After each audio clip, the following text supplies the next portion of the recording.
Babalik sa kanila ang ginawa nila sa iyo.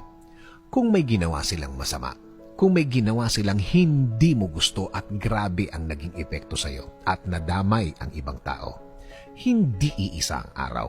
Babaliktad at babaliktad ang oras na ginawa nila sa iyo. Ang mga araw na hindi ka makatulog, babalik yan sa kanila. Kaya mga ginagawa nila, huwag pansinin at mag-move on. Lagi kong sinasabi na huwag gaganti. Huwag gagawa ng isang bagay na baka bumalik din sa iyo. Huwag susuklian ng masama, ng kasamaan din.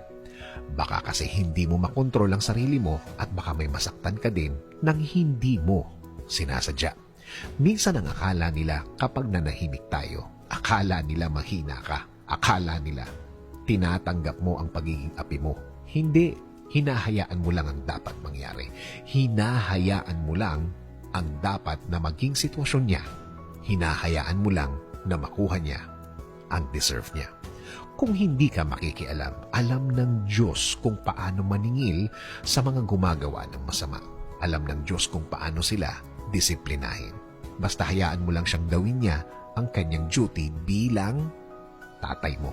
Sino bang tatay ang pumapayag na apihin ang kanilang mga anak? Kaya diretso lang, cool lang. Ang dapat mangyari ay mangyayari. Yan ang pinakaganti mo. Matutong mag-move on palagi. Mahirap, pero pwede. Lagi dapat ang tingin mo ay sa dulo. Sa dulo na ikaw ang successful. Dahil pinili mo ang magpakakalma sa sitwasyong dapat galit ka, pero wala kang pakialam at nagtrabaho ka lang ng tuloy-tuloy. Let us pray. Panginoon, lagi mo kaming ingatan. Lagi mo kaming protektahan. Lagi mo kaming ilayo sa mga taong walang alam gawin kundi ang manakit ng kapwa nila. Mag-isip ng masama sa kapwa nila. Patuloy nyo kaming i-guide sa tahimik na sitwasyon ng buhay.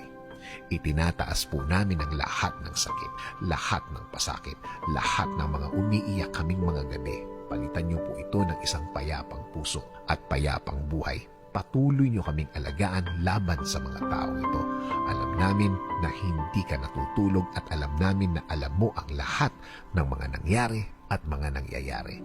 Alam namin na makukuha ng mga taong ito ang kanilang dapat na kalagyan. Sa ngayon, sa iyo kami, Lord, huhugot ng lakas, kakapit at maniniwala na ang lahat ay maaayos. Ang lahat ay magiging tama. Nangangako din kami, Panginoon, na mananatili kaming mahinahon.